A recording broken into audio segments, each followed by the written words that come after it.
Salve, rapaziada aqui do YouTube. Hoje eu e as meninas iremos trazer para vocês a nossa primeira entrevistada aqui do canal. Torcedora assídua, começou com um blog na ESPN e a criadora do projeto Passa a Bola. A entrevistada de hoje é a Luana Maluf.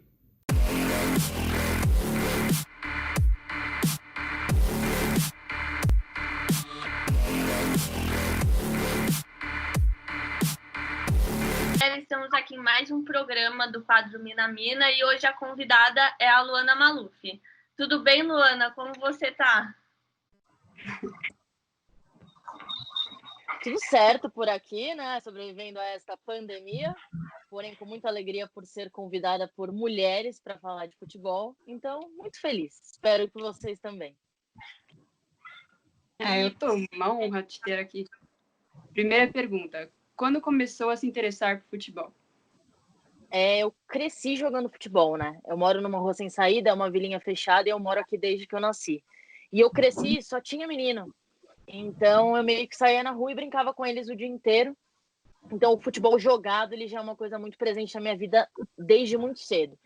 Mas eu tive a sorte de ter um pai que é ainda doente por futebol, acho que foi muito mais do que é hoje. Então, ele me levava muito ao estádio quando eu era criança. E eu sempre falo isso, o que realmente transforma uma criança num torcedor, numa torcedora, é ir ao estádio. É a arquibancada que faz a gente mudar o nível de dependência desse esporte. E foi indo ao Palestra Itália que realmente minha vida mudou. Eu fui tomada pelo sentimento. A torcida cantando, dá uma arrepiada, assim. Antes era uma coisa mais... Hoje as arenas tiraram um pouco isso da gente, né? Mas na época tinha bandeirão, bateria, então era um negócio que realmente impressionava. Duas torcidas também, né? Dava outra sensação no estádio. Exatamente. E você chegou a, tipo, quando o seu pai meio que falou, ela tá muito fanática, né? Vou tentar, né, diminuir isso. Você começou a ir sozinha ou você ia com as suas amigas, sei lá, amigo, parente, alguma coisa assim? Ou você, sei lá, colocava a cara a tapa e ia mesmo? Eu acho que começar a ir sozinha foi um ato de rebeldia mesmo, porque a quantidade de vezes que ele me levava já não estava sendo mais o suficiente para o meu amor, entendeu? Então eu precisava ir mais. Então eu lembro meio que meu grito de independência foi: eu vou sozinha, se ninguém quer me levar. E esse processo começou no Pacaembu, assim. Eu ia muito ao Pacaembu sozinha, porque é um lugar muito mais fácil de chegar, né? Então eu realmente enfrentei todo mundo e falou: vou mesmo, quem quiser ir vai comigo, quem não quiser fica em casa que eu vou. Mas eu acho que eles perceberam logo de cara o quão aquilo mexia comigo, com o meu humor, e falaram assim: não tem o que fazer, se a gente não deixar ela aí, ela vai escondida, então libera de uma vez. Pelo menos assim a gente leva em segurança, sabe? E você tem um canal, né, o 1x0 Feminino, e como surgiu a ideia de criar um canal e discutir mais sobre esporte? Eu nunca tive a pretensão de entrar no YouTube, eu nunca liguei muito para a câmera, na verdade. Mas eu fui trabalhar na ESPN, eu escrevia para a ESPN. E, cara, eu fui meio que ficando famosa pelos textos, só que começaram a me jogar para alguns programas, então comecei a aparecer na TV. E aí, automaticamente, as pessoas começaram a me achar na internet. Aí chegou num ponto que eu falei: olha, por que não, né? Eu acho que eu posso tentar começar a colocar meu rosto e falar sobre o que eu sei. E foi aí que eu encarei o YouTube. Mas a gente sempre viveu numa linha meio que, assim, uma guerra fria, eu e o YouTube aqui. A gente não se queria muito, mas agora eu voltei de vez. E como que foi a ideia de criar o Passa a Bola? Quando que isso aconteceu? Como que foi isso? Eu sempre joguei futebol desde criança. E eu tenho uma percepção sobre o futebol feminino, até porque vocês sabem as dificuldades que a gente vive nele como profissional, né? Essa coisa da base, de incentivar as meninas desde cedo. E eu percebi que a gente, quando para de jogar bola na faculdade, não tem mais para onde ir. Porque a faculdade ela acaba sendo o ápice da carreira de futebol, né? Das meninas amadoras ali. Então acabou o campeonato universitário, acabou tudo que a gente tinha para fazer.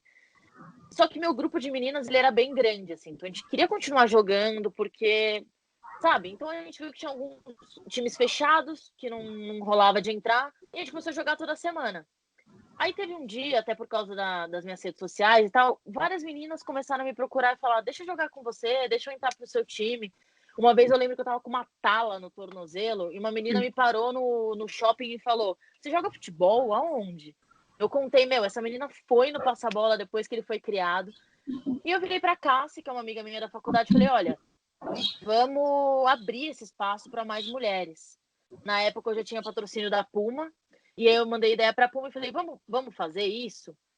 Aí eles: vamos tentar. Aí no evento de lançamento a gente tinha uma perspectiva para pouca gente, era uma coisa, sabe, para amigos. E 300 meninas apareceram. E aí quando apareceu aquela quantidade de menina, eu e a Cássia, a gente não sabia o que fazer, não tinha onde enfiar a menina.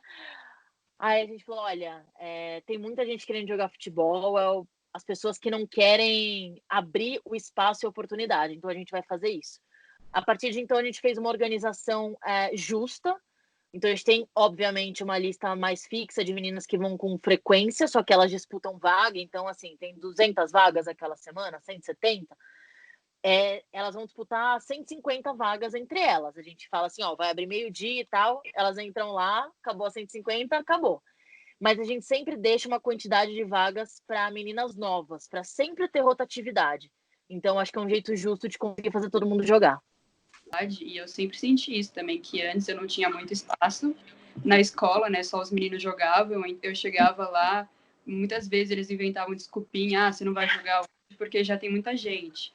Aí, quando eu entrei para a faculdade mesmo, que eu vi que tinha uma atlética, tinha uma organização, teve até seletiva para fazer, né, para entrar no time, que eu vi que é totalmente diferente.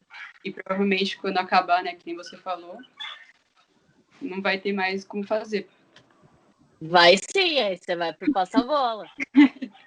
E as outras duas meninas que a gente entrevistou também falaram exatamente isso, que no feminino praticamente não tem time de base, que elas têm que ficar se enfiando em time de base de menino para conseguir treinar, que elas não têm essa base, não têm essa estrutura lá de baixo para depois começar a crescer. Exatamente, eu acho muito grave isso, mas eu espero que o Brasil... O que eu acho legal, assim, a gente tem a Pelé hoje tomando uma frente grande, né, em relação ao futebol feminino. E eu acho que ela tem uma mentalidade que pode colocar a gente em outro patamar, porque é uma grande figura do nosso futebol. Porque a gente tem que se inspirar lá fora, né, no que fazem na Europa.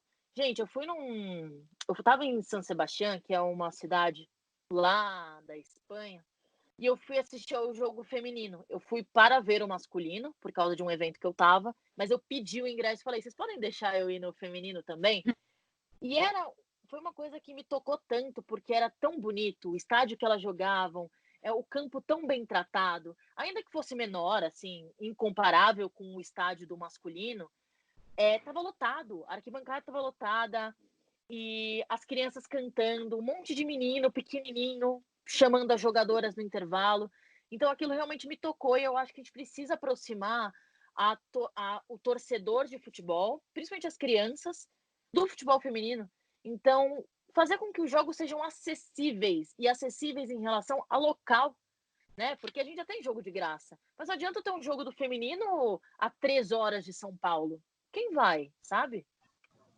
Você acha que os times aqui do Brasil, pelo menos, começaram a investir mais por ideologia ou por obrigação? Porque a CBF, né, implementou um requisito que os times, pelo menos da Série A, só poderiam participar do campeonato se tivesse um time feminino.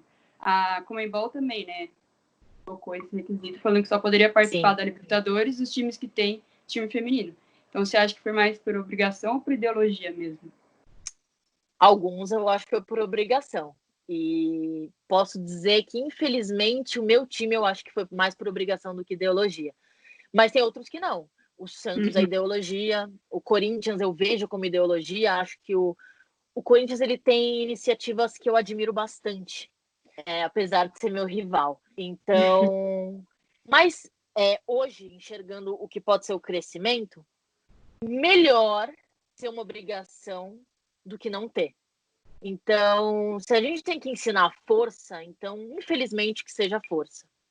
Você acha que terão uns desafios daqui para frente para o futebol feminino? Eu acho que a gente conseguiu chegar num patamar, por causa também da Copa do Mundo, que mudou muito o cenário como um todo, né? A visão das pessoas, das empresas. Eu acho que a pandemia, infelizmente, tem um baque muito grande, porque no caso do futebol feminino, a gente vinha em alta, né? Logo pós-Copa, um cenário diferenciado. Eu acho que o grande desafio, fora todos que já existem há muito tempo, é realmente fazer com que os grandes clubes dediquem um desenvolvimento à base do futebol feminino. Porque não tem jeito, eu falo que não tem como as pessoas reclamarem de nível de futebol ou de como é apresentado, se a gente não tem uma roda girando, né? O ciclo funcionando como ele deve funcionar. O futebol profissional masculino, ele não começa aqui, tem aqui um time no profissional, ele joga sozinho, ele vai funcionar. Não. Você tem o desenvolvimento de atletas desde a base, você tem uma mentalidade, uma filosofia, um investimento. Tem clubes que vivem dessa coisa de vender jogador, de revelar jogador. Por que a gente tem por que é um sacrifício tão grande para um clube que tem dinheiro ou que pelo menos tem um tamanho para enfrentar confederações, federações e concorrentes, bater na porta de marca e tal, não assumem essa postura de vamos desenvolver desde o início, vamos começar agora um processo que era para ter começado anos atrás, mas que vai ser igual acontece no masculino. A gente vai passo de formiguinha, o que não é um problema, a gente esperou tanto tempo, a gente só quer que ele se desenvolva. Então, acho que o desafio atual agora é olhar para o cenário e falar, vamos voltar lá para o começo, uma coisa de cada vez. Sim, exatamente. Eu acho que tudo também é uma evolução. Mesmo que para a gente demorou, né, ser até divulgado, assim, ter uma visualização maior, eu acho que cada vez mais, se a gente influenciar, mostrar mais, isso com certeza vai chegar onde a gente quer algum dia, mesmo, como você disse, né, no passo de formiga, mas que chegue, né, porque é uma coisa que é necessária. Exatamente, eu acho que assim, você vê o nível de desprezo quando a gente vê que chega uma situação como a que chegou agora, de uma pandemia, a CBF vai, libera uma grana para conseguir manter as atletas nos seus clubes, né? Uma ajuda de custo que seja, e esse dinheiro não chega para as atletas, porque os contratos eles não são feitos de forma profissional. Como a gente pode encarar uma profissão no Brasil de uma forma tão, assim, tão juvenil, né? De um jeito que você olha, como é possível que olhem para um esporte que tem tanto a crescer com tanta desimportância? A melhor jogadora. Cristiane. Segunda, melhor jogador. Messi. Jogo mais inesquecível que você assistiu no estádio. Palmeiras e Santos, final da Copa do Brasil 2015. Estádio mais bonito que você visitou. Nossa, eu fui em alguns, mas acho que o Camp Nou vence dos que eu conheci. É o que mais me impressionou pela grandiosidade e beleza, assim, como um conjunto. Uma inspiração. Uma inspiração. Meus pais, eles me inspiram bastante no meu dia a dia. Uma jogadora que você gostaria que jogasse no Palmeiras. Olha, a Bia foi um acerto aí que eu queria muito, mas acho que a Ericota eu gostaria que jogasse no Palmeiras, mas ela tá lá no rival. São Paulo ou Roma? Roma. Jogador ou jogadora mais resenha que você já conheceu? O Diego Pituca é muito resenha, mas o cara mais legal que eu já conheci é o Fernando Praça. Quem você acha que levaria a bola de ouro esse ano se o prêmio não tivesse sido cancelado? Acho que dependeria muito da Champions League, porque é a mesma coisa que acontece em ano de Copa do Mundo, né? Sempre tem um peso muito grande, mas eu apostaria no Lewandowski. E a última, um palpite para o derby desta quarta-feira. 4-2 Palmeiras. Nossa.